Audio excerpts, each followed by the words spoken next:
Hey, good. Let's get right into this. Come here real quick. I want to show you something. So some of you have reached out to me and said, wow, this is really amazing how you always give us up-to-date information, breaking news on essentially who has been arrested or is in the process of being arrested when it comes to fraud against the Social Security Administration. What this video is about is explaining why I don't usually give you update videos on that. And I want you to understand that there's a very important reason why.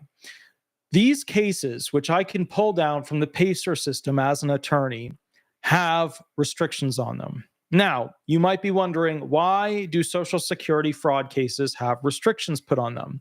Well, the number one reason to begin with is that there's usually people under a certain age that are receiving benefits that are related to the case, and they don't want their information getting out there.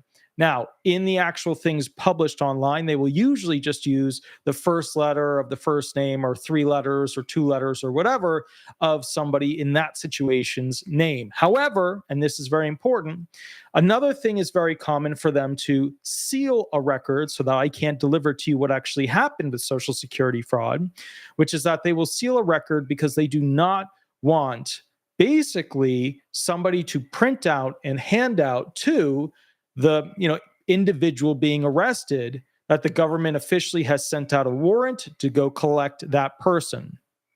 As a result, what happens is the SSA with OIG, with the local court system, which could be the district court or whatever, for whatever area it's in, they will go ahead and make a decision, usually communicating with each other about the details of it, about whether or not the case will be sealed. Now, when a case is sealed, such as, for example, this complaint right here, or this motion to seal complaint, when it's sealed, I can't share that information to you.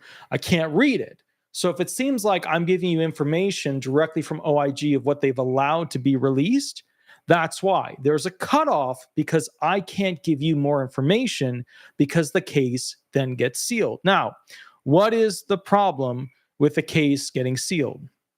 The problem with the case getting sealed is that the American public do not get to know what ultimately happened to this individual until way down the line, in which case they may unseal the case. And so the issue is people feel like a lot of individuals that fraud the SSA, even when they are employees working for the federal government, a lot of people feel that, unfortunately, they never truly get punished for essentially doing this crime. They do. I'm just not allowed to tell you about it. And so the reality is that there's no publishing of it once it becomes unsealed.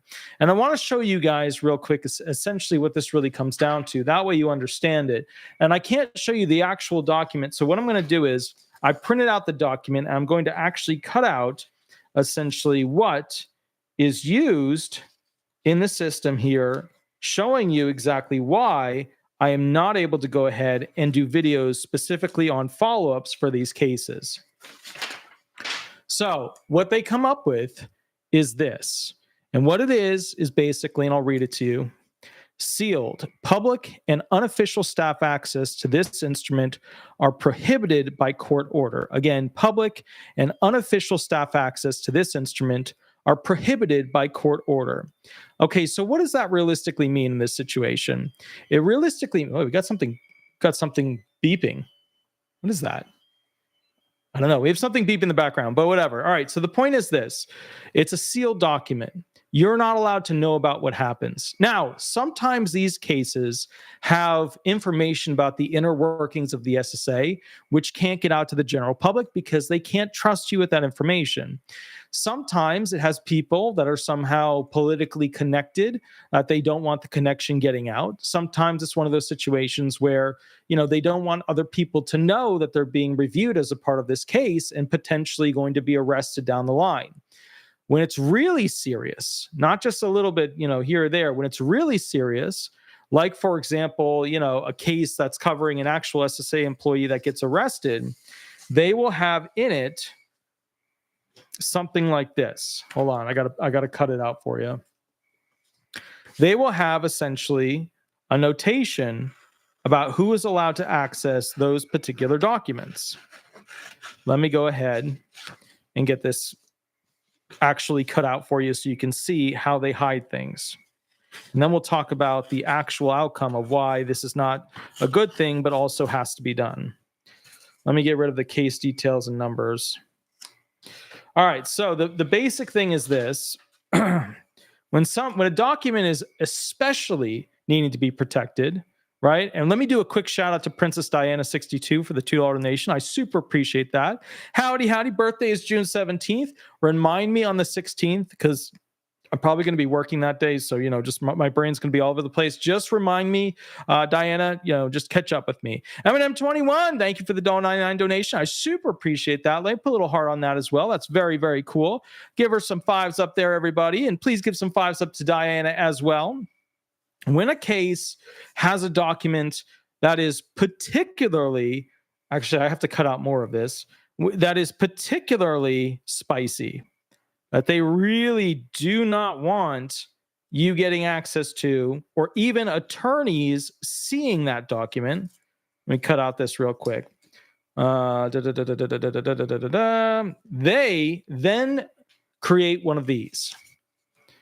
What this reads is the following: statement of reasons sealed as to the person. Notice, document available to applicable parties only. Authorized users enter CMECF filer login and password first for authentication. Instructions available at http and then txs.uscourts.gov/attorney information. Electronic access to sealed documents. Be sure to save the document locally at the time of viewing. Filed, and then it has the file date. All right, so even though I want to basically share with you updates related to essentially these Social Security fraud cases where there's actual employees at the SSA committing just incredible fraud, just horrific fraud, I'm not able to go ahead and share that information with you because it is barred, or I'm banned from basically doing that. I'm barred from doing it. Now, here's something you need to know. I reached out to OIG today and requested basically that they go ahead and share with me future information related to essentially these criminal charges, or work with me in a relationship to essentially release information to me that I can then release through the internet. Because, bottom line is, if I do a video on it, a lot of people are going to see it, and they're going to get to see what fraud is being corrected. I think one of the big things I've noticed with the fraud of the Social Security Administration when it comes to issues that people have is that a lot of people started off with saying there's, fraud and nothing's being done about it. Absolutely, there is fraud. However, there's a lot being done about it. Then people kind of started to realize, okay, yeah, there's fraud, but they're not doing enough about it. And what I've come to realize is that they have entire teams of people working on fraud nonstop all over the country, trying to get through all the things. Now, with that said, fraud is potentially something that's very scary to disabled people. Here's why. When it comes to disabled people, they're always worried about the government finding that they're no longer severely impaired. Because, number one, severely impaired is not really detail by detail outlined well. It's funny. One time I had this lady call me and she was basically really huff and puff and screaming at me, really huff and puffing about, she was a nurse and she was like, I know everything about Social Security. I know, blah, blah, blah, blah. And the reason why she was huff and puffing is that I was telling her about a case, and, she was the whatchamacallit, power of attorney on behalf of the person, or she had gotten it. I said, here's the issue. Here's what we need to change. So she then proceeded to scream at me, because in this field, nurses tend to pretend to know everything. They do it to the doctors too. It's like this Napoleon thing. I don't know what the deal is with them, but they do that. So as a result, right, she was trying to tell me how the system works. And so she got pissed because I asked her a specific legal question related to case law about how she was going to handle that. And she didn't know the case law, and she didn't know how she was going to handle it. So she got pissed at me. She got angry. And I said, okay, whatever. It is what it is. I did it on purpose just to, sometimes I got to have a little fun too. So anyways, the bottom line is she's screaming at me about how the system works, how it is, what I need to know, this and that, da, da, da, da, da. The reality is that there is absolutely no perfect definitive definition of disability unless we're talking about compassionate allowance listings. Then, you got this disabled, right? It is what it is. Or blindness, right? You got blindness, blind clinic says can't see out of both eyes, disabled. But for a lot of other people, right, it's a combination of impairments that meet equal or exceed a listing, or basically achieve a vocational allowance, meaning you can't work, in the national economy at full pace to do one of those jobs, right? You couldn't handle a full-time job. You might be able to do it for a week and then you couldn't do it thereafter. So as a result of that, people get scared when it comes to fraud because they don't really have a definitive knowledge base on what is required to continue to receive disability benefits.